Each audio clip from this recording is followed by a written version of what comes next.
Hello, everyone. Welcome to the Cinéaste Cinema Club. I'm your host, Mickey P. 33, and this is a book club for cinephiles where we watch, discuss, and review all things movies. So if that's something you like to do, this is the show for you. If this is your first time here, let me explain how things go. The show will consist of 3 segments. In the first part of the show, we do a mini spoiler for your review, where we talk about the film in general, share our first impressions, overall feelings, and provide you with some interesting factoids about the film. In part 2, we critique the film by going into the pros and cons based on our grading criteria, and then we share our final thoughts and we rate the film. If you watch our live show on Twitch, the last part of the show is the audience participation part, where you can share your thoughts and opinions and we discuss the movie in real time. If you're watching on YouTube, the show is the exact same, except we don't discuss the film live, and instead you share your thoughts on the film in the comment section below. The reviews will be posted on my YouTube channel every Friday at 12 p.m. PST, and I'll be hosting the live show on my Twitch channel every Saturday at 12 p.m. PST. If you want to know every time our review is out and when the show starts, you can follow Mickey P33 on YouTube and Twitch. If you want to join the Cinema Club, you can show your support by following Cinéaste Cinema Club on Instagram, Twitter, and Facebook. There, you will be able to suggest and vote on what movies that we decide to watch, review, and discuss. We also keep you informed with all the latest movie news. And for you audio-only listeners, we're on Spotify and anywhere else you get your podcast content. All you have to do is search Cinéaste Cinema Club. Now, before we begin, as a quick side note, I went to watch this movie in the theaters, obviously, and I had to drive to a theater about 30 minutes away because there are none open near me. With that being said, I did feel safe when I went to the theaters. I went with a friend, and besides us, there were probably about 9 to 11 other people during my showtime in the theater, and we were all well over 6 feet apart.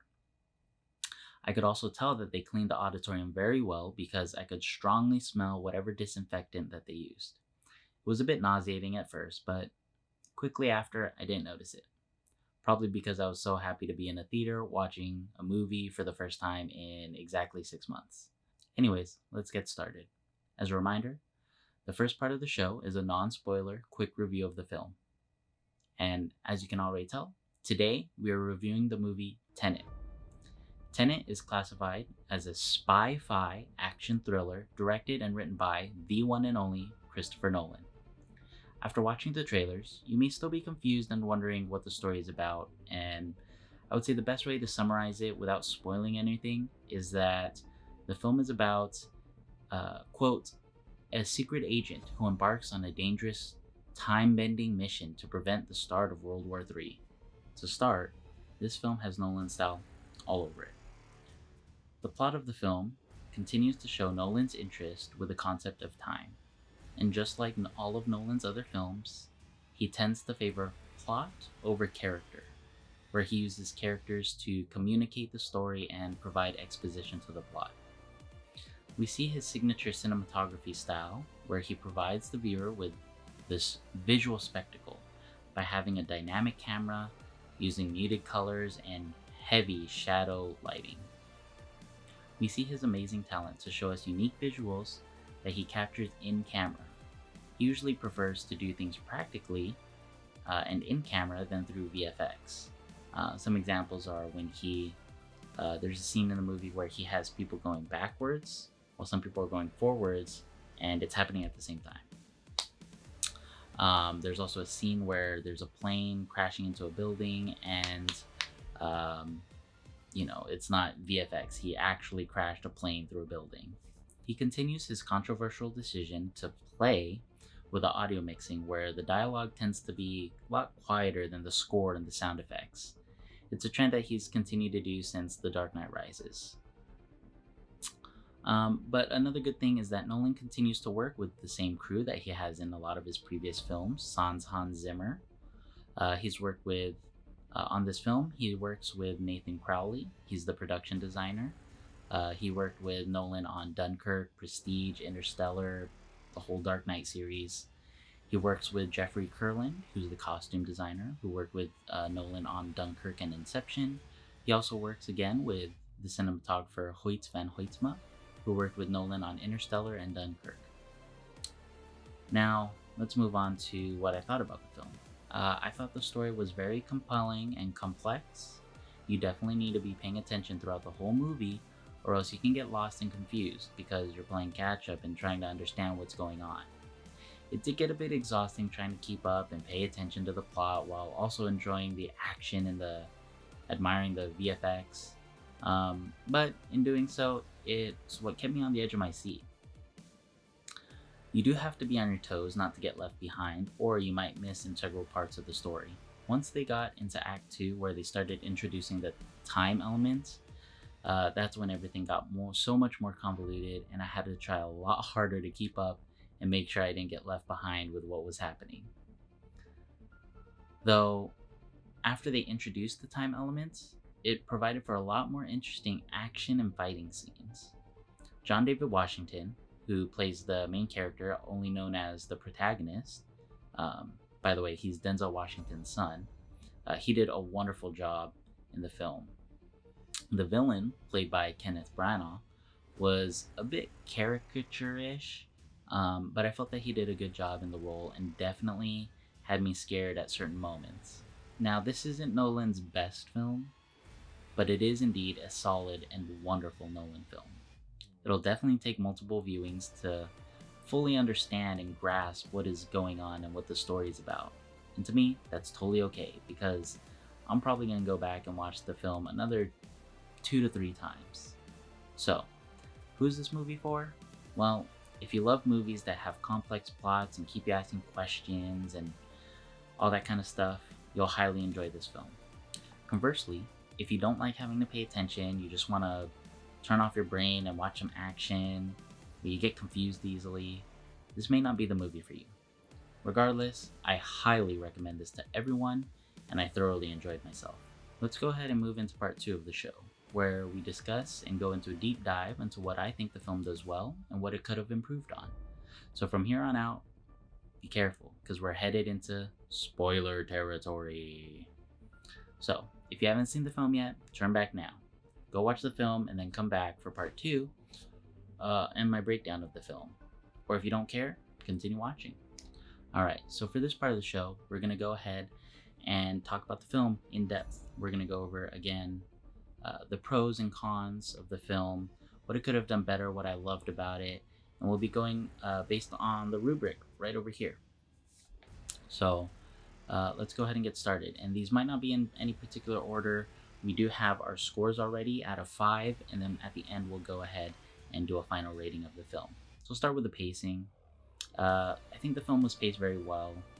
I know others have said Act 1 seemed to be rushed just so that they can get to Act 2 where the action is, but I think it was perfectly paced. It provided us with enough time and information where we get to know everything about the plot and get to absorb the world that we're in. Act 2, definitely the best part. Lots of action, so much happening, but to be honest, I felt like it was maybe too fast. It was just rushing through everything, but that could have been me just trying to keep up with everything and trying to figure out what was going on. So again, we'll see on my second viewing of the show if that really was too fast or not. Now, the story and the script, I think Act 2 again is where everything started getting a lot more convoluted, definitely more interesting. That's where they started introducing the inversion, where we get to go in the world and we actually get inverted, or rather the protagonist gets inverted. And again, that's where I started getting lost with the story because it was so complex. Even though the film was very complex and convoluted, I did highly enjoy it, and I thought it was well written. I do love how Nolan plays with time in almost all of his films, especially this one. It was so unique and different. One of the things that we'll kind of talk about a little bit later, as far as the story, I didn't really care for Kat's subplot. She's played by Elizabeth Debicki. So her subplot with the kid, didn't really care for it. The score of the film, it was done very well.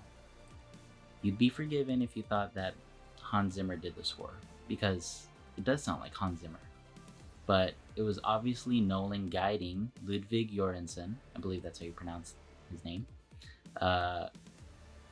So you can tell that he guided him to having a similar tone and sound as with other previous Nolan films. And Göransson did an amazing job with the score. If you didn't know, he has worked with Ryan Coogler on Creed 2 and Black Panther, where he won an Oscar. So he's definitely a great composer.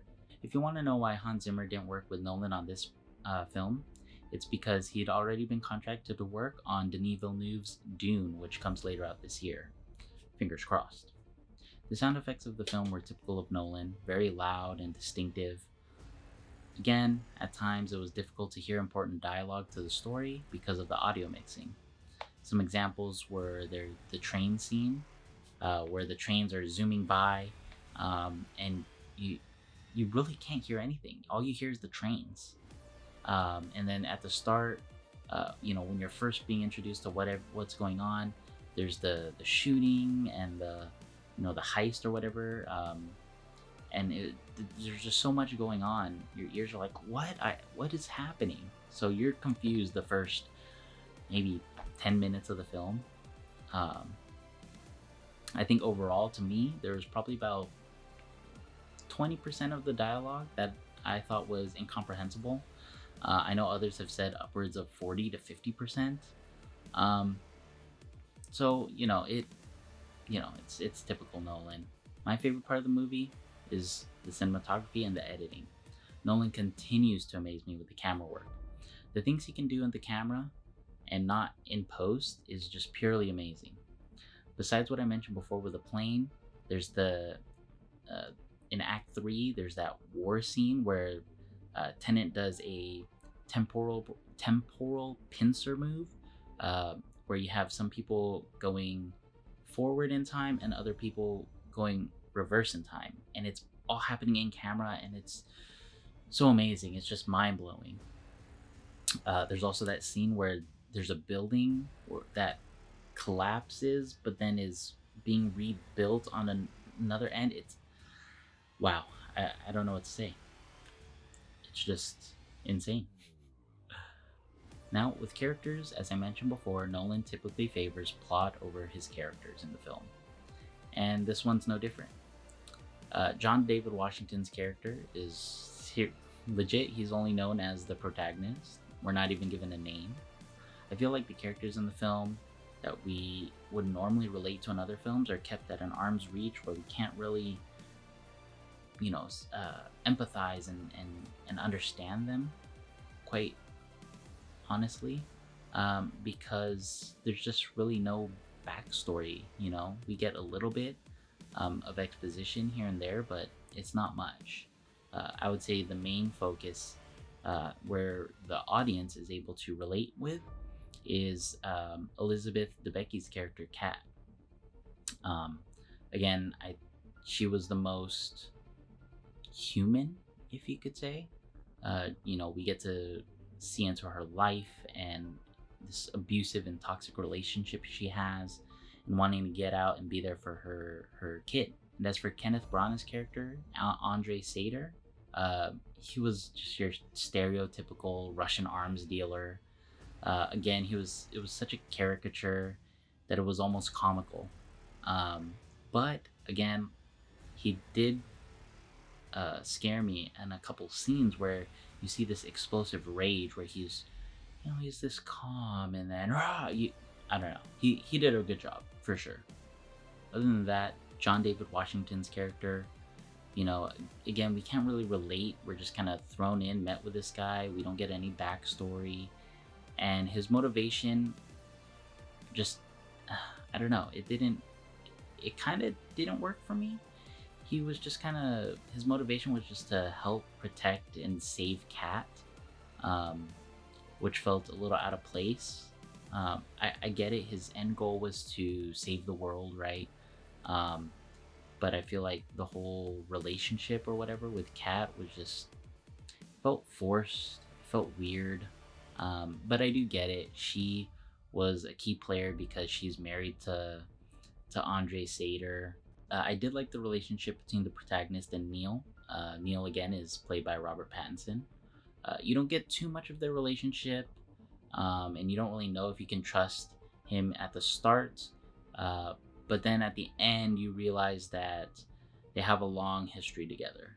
They're longtime partners, and John David Washington's character is just at the start of their friendship, I guess, while Robert Pattinson's Neil is on the end uh, of their friendship because at the end of the film, he dies.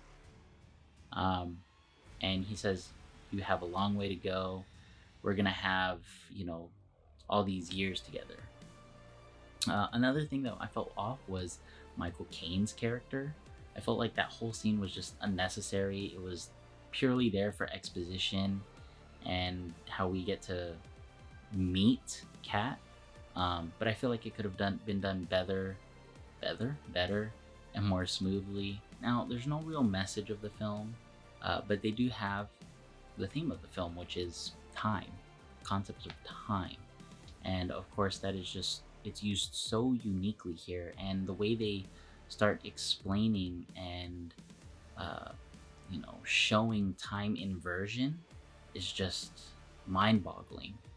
How they explain that when you shoot a bullet, or rather inverting that is you have to imagine catching the bullet with your gun. If the bullet's on the ground, you can't just put your hand over it and it goes up into your hand. You have to pretend as if you have to think instinctually as if you just dropped it, and then it goes back in your hand. It's so weird and just amazing, and they delve deeper into that when act 2 they say, when you're running you feel the wind leaving your back or hitting your back, I can't remember, but and something with a fire, and as it gets closer you get colder because of science. I honestly don't remember the explanations, but it was just a fascinating concept and I loved it. Now, with the actors, the acting, the action of the film was top notch.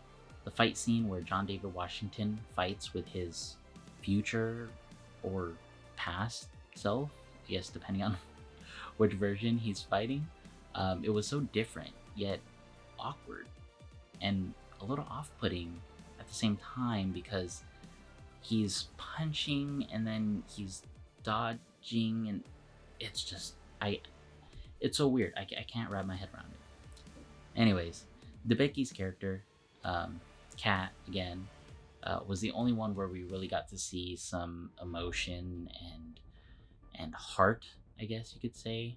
And Brana also did a good job playing Andre. He was just so menacing and terrifying, at least in relation to Kat. And you see that dynamic and relationship between those two, top notch. Now, the final category is one that I think is the most important. It's the rewatchability factor. Because if you want to go back to watch a movie, that means it was good, at least, So that's why I always ask people, would you watch it again? Would you watch it again in theaters? That's definitely something different. If someone's willing to pay more money to watch a film they've already watched, it's got to be pretty good, right? And for me, Tenet definitely has that rewatchability factor. Almost because you have to. But it's not like, oh, I have to, so like a chore. But it's because I have to, because I want to understand why this movie's so good. I want to understand what's going on. So I'm definitely watching it 2 to 3 more times. 1 more for sure to get a better understanding of the story. 2 to catch anything that I missed.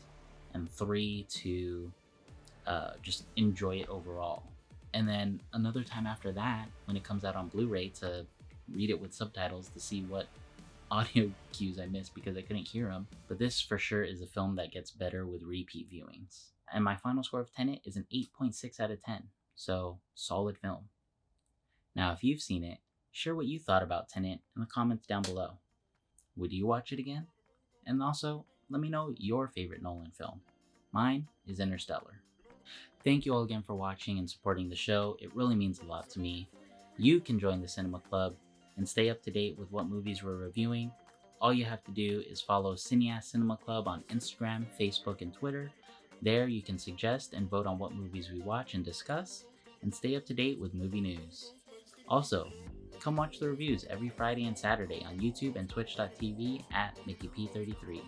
There you can share your thoughts and discuss the film with me. Oh, and don't forget, you can listen to the audio-only podcast version on Spotify and wherever else you get your podcasts. All you have to do is search Cineaste Cinema Club. Again, all social media links are shown throughout the video and in the description below. Let me know what you liked or disliked about the show and how I can make it better.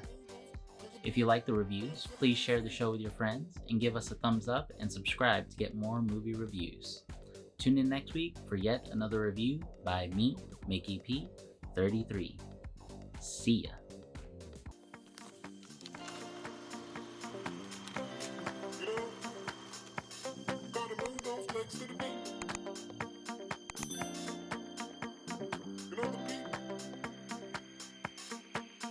Say you